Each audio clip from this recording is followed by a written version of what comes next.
Hi, it's Clark on Temptress. I personally believe if you're living your life right, you'll never see another frozen day. This is from a guy that grew up where it gets 40 below zero. It is winter though, and if you have lithium batteries, we're gonna do a project today that will keep them warm at the appropriate time with the minimum energy that will keep them working in the winter without hurting themselves.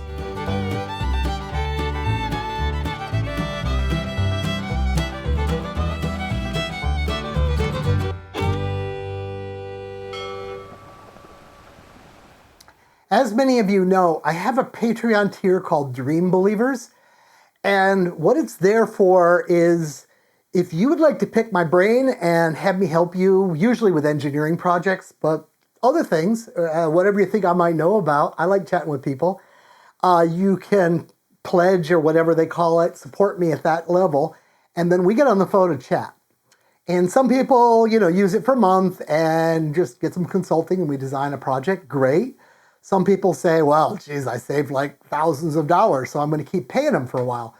And thank you. But then other questions come up, and they ask me then, well, somebody in a camper just called me up a week ago, gave me time to order the parts here, and asked, how can I heat my batteries with my solar?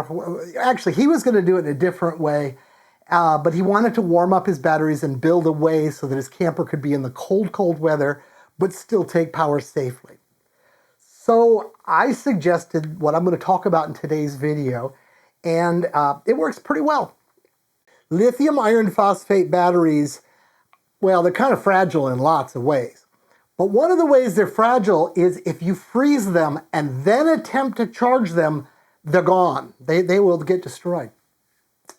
You can get them really quite cold and pull power out of them. That's okay. They might not give as much power as you might want, but won't hurt them. It's when you put in power that it causes the problem. Various battery manufacturers have, well, when it comes down to it, just chosen different BMSs that have levels of protection for this. It kind of comes down to you get what you pay for. At the lowest level, they don't do anything. It just doesn't even know if it gets cold. And those batteries are absolutely fine if you're going to live in the tropics or someplace that never gets cold, or you have them like inside the domestic warm part of your house and you're really sure you're never going to freeze that and try to charge at the same time. Fine. If you have that kind of battery and you're going to freeze them, if you get a Gen 3 BankManager, I have other videos on this, that's a little thing I do. This is about the only thing in the world that charges lithium properly, can't charge to a voltage. Anyway, it has a feature where it can just shut off the lithium battery if the temperature goes too low. Not very elegant, quite honestly. So, you wouldn't use that feature if you have the next better. And it's kind of becoming common to see this now. It was really rare a year ago, even in the lower priced batteries. And this is just simply a thermometer inside them that says, hey, it's too cold. I'm not accepting a charge. I will give a charge, but I won't accept it. Well, that's good. That's kind of cool. And that's probably most of the batteries that most of you are thinking of buying. Now, if you go for the real top end stuff, we're talking now like $1,000 for a 100 amp hour battery. You're going to get another feature where there's a heater inside. And if there is a charge source available trying to put power into the battery, the BMS will redirect that energy to heating pads, which will heat the battery up inside until it can safely accept power, and then it does. The scenario that really comes up for this is, let's just say RV, but it could be anything, of course.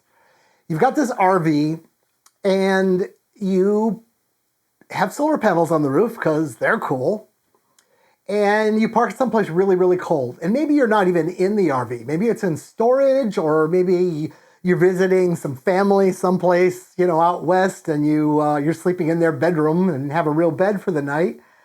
In the morning, it could freeze overnight. It's really cold.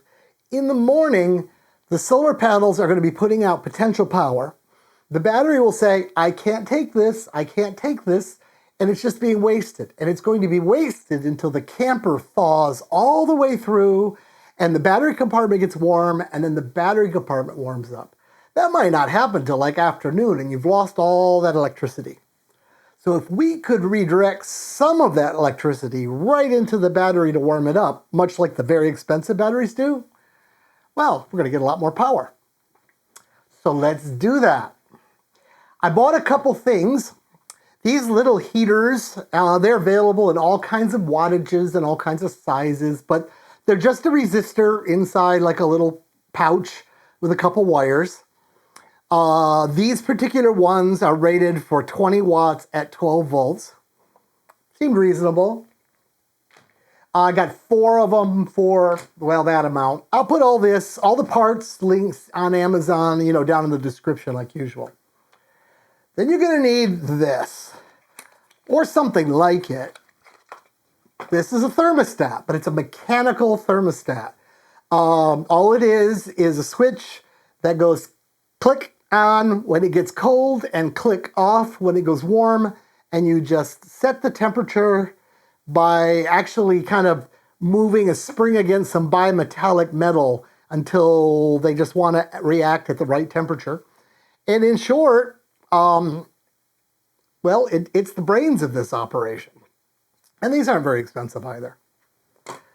Then you would need a switch. I recommend a switch for any project that uses power, because even if you never want to switch it, maintenance, And I tell you, I've tried every damn switch on my boat in the tropics, and it's this kind. I don't care who makes it. They're all the same. They're cheap like dirt, like 5 of them for $10. And I tend to buy exactly this one.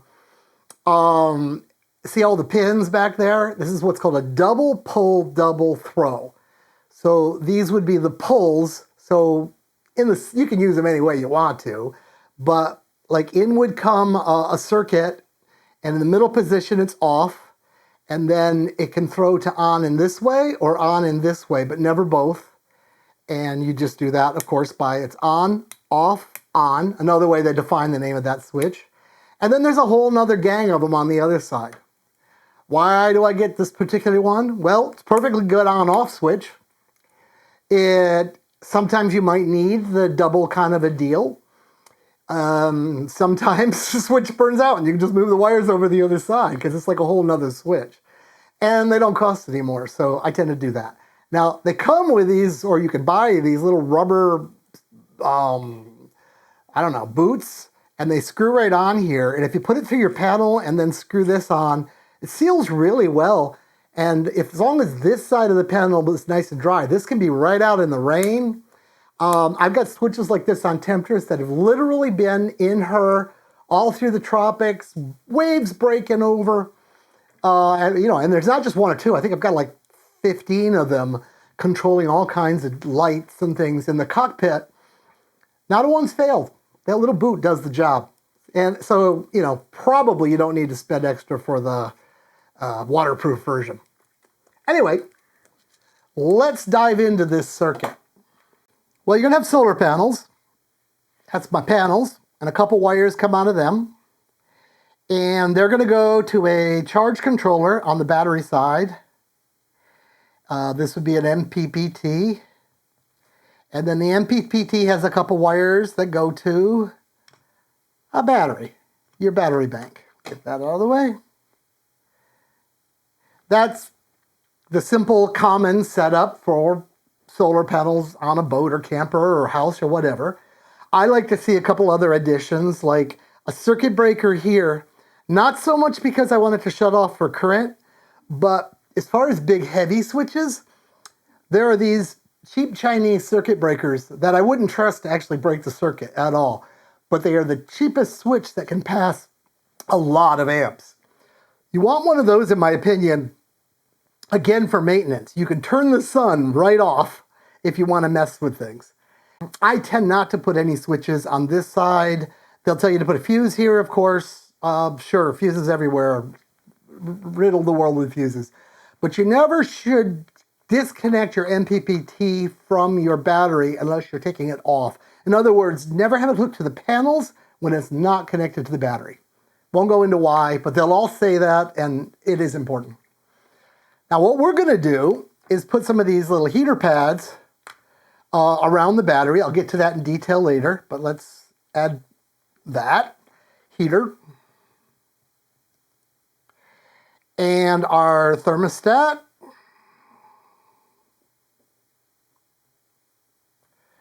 And I'm going to be putting that switch in here, but I'll get to the details of it later. And it's pretty darn simple. The heaters go to ground, they go through the thermostat, through the switch, and then to the solar panel positive side of this MPPT. Doesn't have to be there necessarily, but it's usually going to be the easiest place to get to the wire that goes to the solar panel. It's the same if you wired it there or out there. And that's the simple use. We'll dive into some more fancy versions once we have a working unit. Anyway, you can come back to this later if you wish.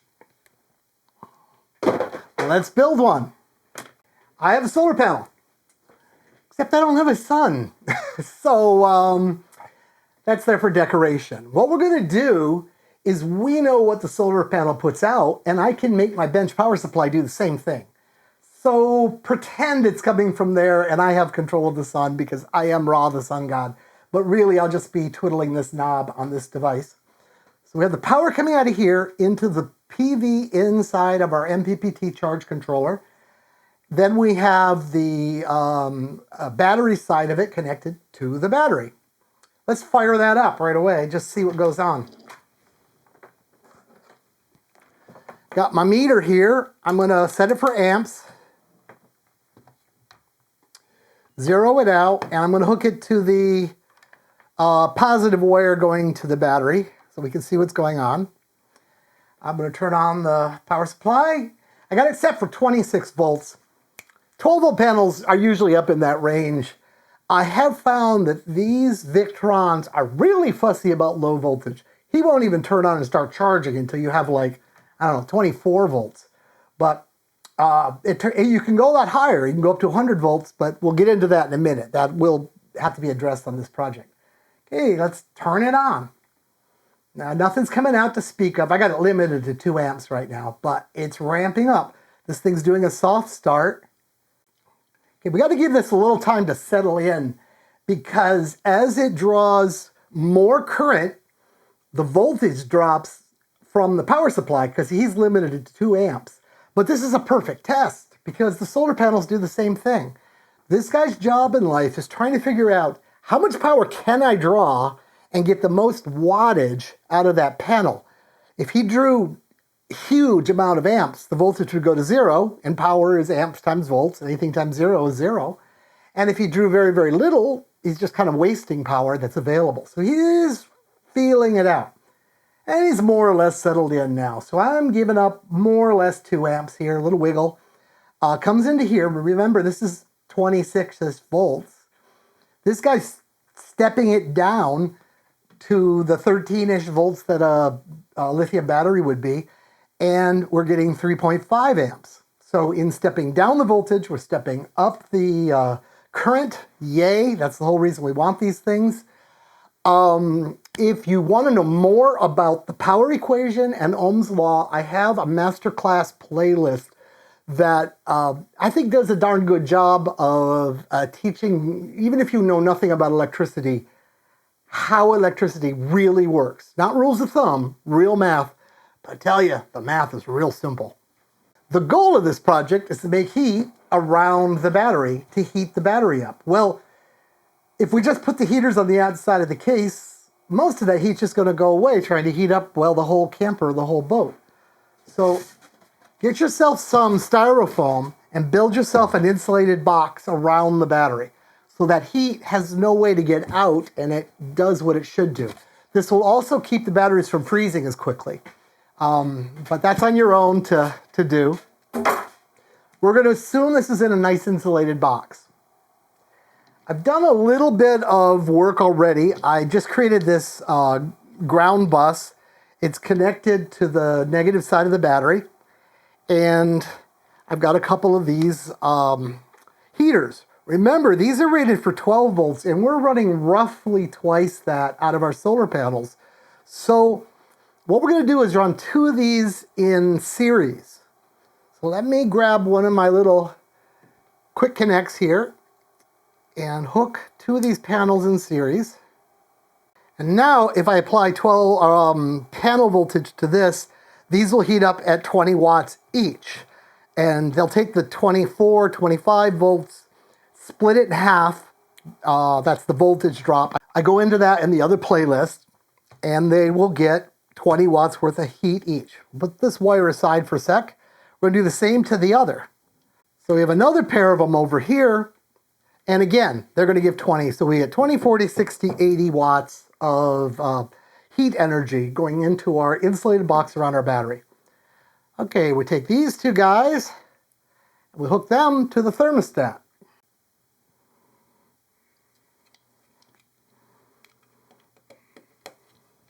And I've already dressed up a switch here. The middle of this, we're going to go to the thermostat. This is how it's going to get power to the thermostat.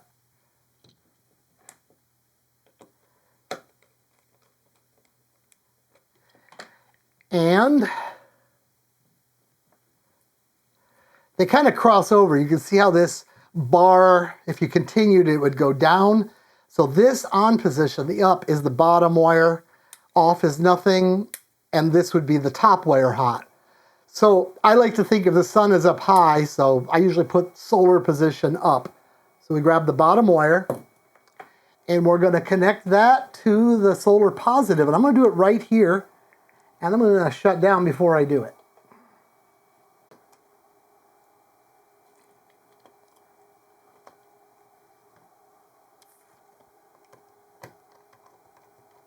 Turn it back on. Putting power into the battery, but in our simulation, we want the battery to be rejecting power. And I'm not going to freeze the room, partly because I don't like frozen rooms, and partly because how the heck would I do it? So I'm going to simulate that just by disconnecting this alligator so the battery can't take power. I know you shouldn't disconnect. I just said that, but for you guys, if I burn that up, it's on me. So the solar panels can't put out any current, but they do have 26 volts. That means we have 26 volts coming to this point. If we were to turn this switch on, in fact, it's always more fun to see the amps flowing. So let me hook this up. Switch going to our thermostat. Okay, I'm going to turn this on. So it has power now. And I'm going to... we're going to notice that there's no amps flowing because the thermostat says it's warm enough. But we're going to turn up the thermostat, which basically says, well, to the temperature of the room. And what do we get? 1.9 amps going through these 2 guys. I'm going to watch them on the camera. Oh, look at that. I couldn't feel it yet. Yep, feel it now. But you can see the traces inside getting warm, heating everything up. And this would heat up the battery, insulation around it, and that would be kind of neat. So there's your system that will first warm the battery, and then when the battery's warm enough, and it doesn't have to be exact timing, 2 things will happen. The thermostat here will say shut down, and this should already be warm inside, so this will start accepting power. So we've wasted a little bit of the solar power, but we've gained a huge amount of charging time. So it's a net win. Why, you may ask, did I connect this other wire? Well, if we hook this other wire to the battery side, the 12 volt side, and we don't use it in the up solar position, obviously we can use the off position, but if we push it down to that position, it will draw power from here. This would be if it was really cold, but you wanted to run your generator to charge your batteries. You could also use space heaters because you got a generator. You could do anything you want. This would allow you to heat your battery Still with the thermostat, but using the 12 volt regular bus. So this would actually heat right off the batteries, using the battery's power to warm up the batteries. It's not going to heat as quickly because now we're only giving them 12 volts. So they're only seeing 6 volts each with the voltage drop. It doesn't come out exactly precisely that way, but in short, you're going to get about half the heat. That's about it. I hope that made sense. It's a really simple circuit. You saw the drawing, and here it is. We've got control over bypassing the sun's energy when it can't go to the battery and heating up the insulated box that we put our batteries in. And it could mean a half a day of extra charge. That's about it. I think this is a short one. Bye from Clark on Temptress.